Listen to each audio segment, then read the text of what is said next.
My eldest son, whom I raised single-handedly, is getting married. His fiancée is strikingly beautiful like a model, yet it became clear that beauty was her only asset when she callously told me, "You're a dropout and a stranger, so don't come." To add insult to injury, I was deceived about the wedding venue. Over time, she maintained a contemptuous attitude towards me due to my lack of formal education. She even portrayed me as the unreasonable mother who supposedly canceled their wedding at the last minute. It was unforgivable. While they were away on their honeymoon, I, Linda, soon to be 57, reminisce about my life. My husband had passed away from cancer the year our second son was born, leaving me overwhelmed with two young children. As the new year rolled in, I found solace only in working tirelessly day and night. My eldest son, Paul, stepped up admirably, caring for his younger brother, Thomas. Even as a little boy, I did what I could for my boys, and Paul has grown into a remarkable adult. It was a challenge when he decided to enter the workforce straight out of high school. I fondly recall the effort it took to persuade him to pursue college, a distant memory now. After graduating, he secured a position at a prominent trading company and began forging a promising path. Apparently, Paul has a girlfriend whom he plans to marry someday. He expressed his desire to introduce her to me, which was somewhat unexpected given his intense focus on his career. I had imagined he would marry much later, but I genuinely felt joy knowing he wanted to start his own family soon. Having not been the most attentive mother, I worried whether he would value starting a family. However, all my concerns dissolved as Paul's wedding approached. I eagerly anticipated meeting his partner and eagerly awaited the day of their introduction. The woman who entered was slender and breathtakingly beautiful, momentarily leaving me speechless. I wondered where Paul had encountered such a beauty. When Paul introduced her, I was surprised to learn she was an actual model. He had met Sarah through his advertising work at the trading company. Sarah, 24 years old, appeared vivacious and made a favorable initial impression, though something nagged at me. She glanced around her home without hesitation, almost assessing her future in-law's residence, which unsettled me. Moreover, her refusal to even touch the coffee I offered didn't sit right with me. When Paul stepped away to take a work call, Sarah and I found ourselves alone for the first time. It was an awkward moment, and we struggled to initiate a conversation. "You'll soon be my daughter when you marry Paul, so feel free to talk about anything." I attempted to break the ice. To my surprise, Sarah looked taken aback by my words and then uttered something astonishing. "No need. I wouldn't seek advice from someone who didn't finish school," she said with a polite smile, leaving me momentarily stunned. Her smile seemed sincere as she continued, "Yes, I did leave school early, but I had my reasons. My father passed away when I was in middle school, leaving me, my younger brother, and sister with our mother. She worked tirelessly to support us, but there were limitations. I made the decision to start working right after middle school, against my mother's desperate pleas for me to at least finish high school. I have no regrets about that decision even now." I was taken aback and completely unprepared for her condescending attitude towards my education. It caught me completely off guard. "Well, I have a higher education than you, so what would I gain from consulting someone beneath me?" she remarked with a laugh, leaving me speechless. Now, the prospect of her becoming my daughter-in-law was starting to give me a headache. "Looks like you two were getting along well while I was on the call," Paul said upon his return, cheerfully breaking the tension. Sarah responded with a graceful smile, seemingly brushing off the earlier incident. "She's a delightful mother. I'm sure we'll get along just fine," she remarked. Hearing that, I almost choked on my coffee. Sensing my distress, Sarah asked with a laugh, though her eyes betrayed a lack of warmth. I sighed quietly, apprehensive about what the future held. My initial encounter with Paul's future wife, Sarah, was less than ideal. She repeatedly belittled me for dropping out of school, albeit seemingly without malice. Despite her unintended hurtful remarks, I struggled with the idea of her becoming a part of our family. Nevertheless, because she was Paul's choice, I attempted to accept her. After that first meeting, Sarah never visited our home again. I inquired with Paul about their wedding plans, and he assured me everything was proceeding as planned. He had already met her well-educated parents, both graduates of prestigious universities. They had first met during his seminar at the university where Paul himself had graduated from, and Sarah's parents had grown quite fond of him. When I asked Paul about arranging a meeting between both families, he awkwardly replied, "I'm good for now," leaving me puzzled about what he meant.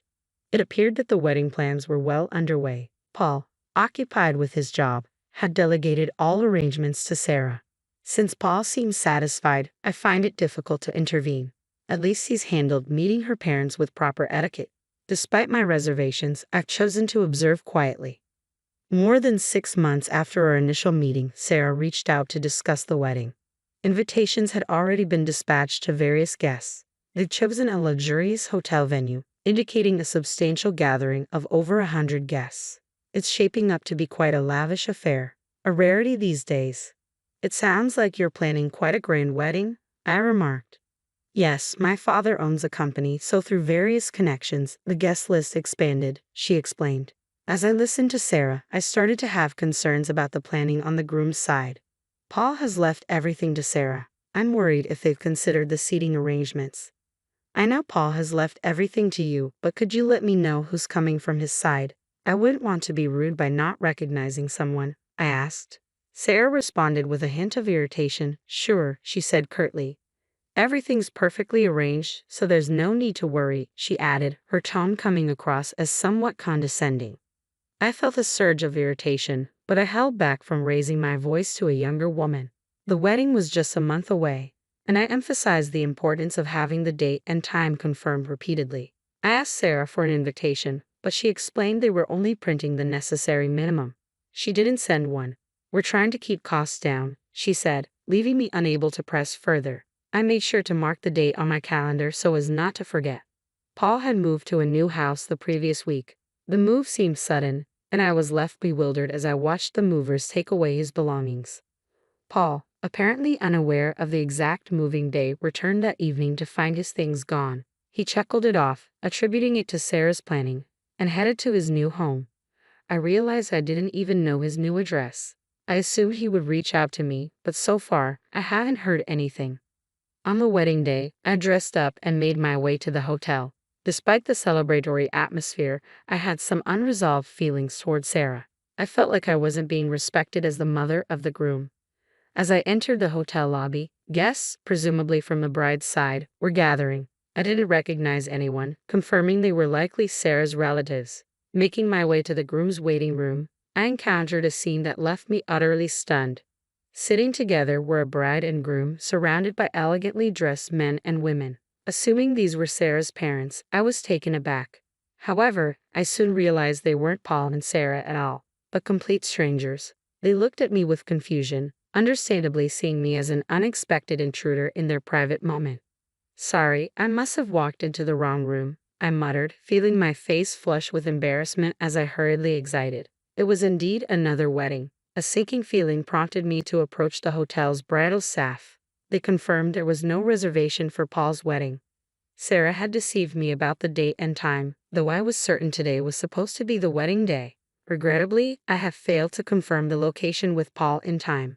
Somewhere at this moment, Paul and Sarah were surely having their wedding. It dawned on me that Sarah had orchestrated this to ensure I wouldn't attend. I quickly dialed Sarah's number. She picked up immediately. What is the meaning of this? I demanded, my voice tinged with frustration. Sarah let out a heavy sigh. How inappropriate to disrupt such an important day, she scolded. She sounded alone. There was no one else around her. Sarah, you're the one being unreasonable. Why would you lie? I began, but she cut me off sharply. People who didn't finish school are strangers here, so leave, she declared coldly. Her words hit me like a blow. I seethed, thinking about the lengths she had gone to humiliate me. Paul, I understand, I said firmly. But it was too late to salvage the situation and make it to the wedding. My main worry was how Paul must have felt in my absence. In the end, I couldn't attend and returned home. The next day, I was awakened by a call from Thomas, who works overseas and had regretfully informed us he couldn't make it back for Paul's wedding. Paul reached out to me, revealing that he hadn't shown up at the wedding either. He explained, it seems Sarah had contacted Thomas, and somehow the story got twisted into me opposing Sarah and canceling the wedding at the last minute. Paul was seeking advice from Thomas on how to handle the situation. Sarah's manipulation was nothing short of remarkable. I explained the truth to Thomas, recounting how Sarah had deceived me with false information, preventing my attendance at the wedding.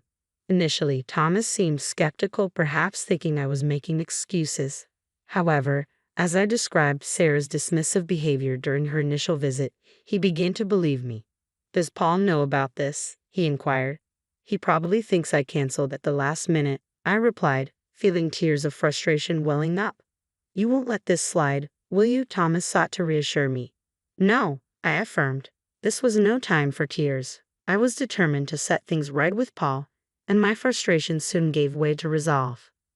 Unable to reach Paul, who was likely on his honeymoon, I decided to confront Sarah's parents directly.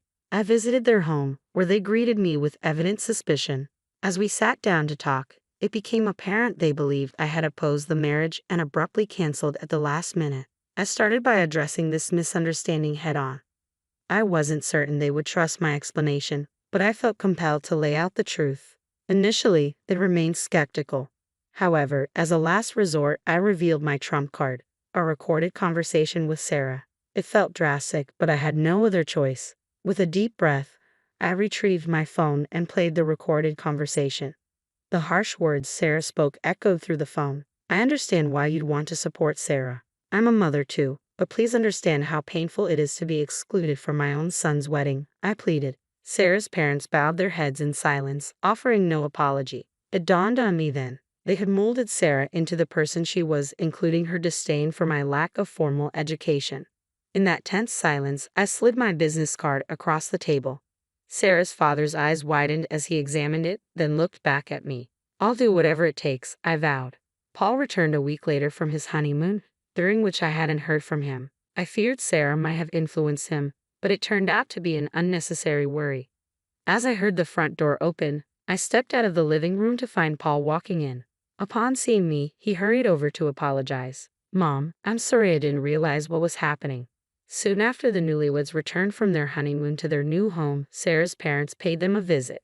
Without time to settle in, Sarah found herself confronted by her father, Joseph. What's going on? Paul, caught off guard, was stunned as Joseph burst in, shouting at Sarah. Sarah hesitated briefly under her father's anger, but her resolve quickly kicked in, leading to a heated exchange between father and daughter. Your actions are tarnishing our reputation, he thundered, tossing my business card at Sarah. She picked it up, her face draining of color as she read my title. Unknown to Sarah, I held the position of president at one of her father's crucial business clients. Despite leaving school early, I worked diligently and earned respect, rising to this prestigious role. Additionally, her father's company acted as a subcontractor for mine. Just 3 days earlier, I had terminated all contracts with his small parts distribution business, which relied heavily on our company for over 80% of its orders. It was understandable that he was upset. You need to apologize to Linda immediately, he insisted. Sarah hesitated, clearly confused. I don't see why I should apologize to someone like her, she retorted stubbornly. It was then that Paul began to grasp the truth. Reflecting on Sarah's behavior, he started to notice several inconsistencies. He apologized to me for believing Sarah's fabricated story about my absence on the wedding day. Mom, I forgot. I should never have doubted you. I'm truly sorry. It's all right, as long as you understand. But I won't reverse my decision regarding the company. I can't continue business with someone who discriminates based on education, I asserted. Paul nodded in agreement. Then he declared, the marriage is over. The scandalous news of a divorce right after their honeymoon spread rapidly. Paul apologized to the guests and reimbursed the gifts from his side at his own expense.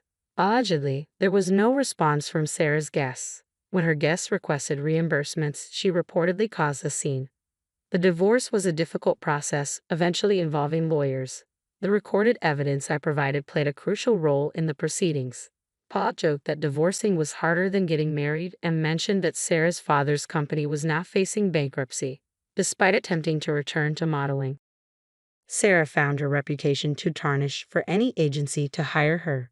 Recently, she's been spotted intoxicated, still harboring resentment towards me. The dropout old lady. There's been no sign of remorse from her. Perhaps further setbacks might prompt some introspection.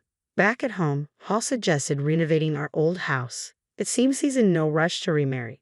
I'll focus on my career, just like you, Mom, he said, bringing me joy. I felt reassured that I have fulfilled both parental roles effectively. Just be more cautious in your choice of partner next time, was my only advice. Paul nodded, looking somewhat sheepish.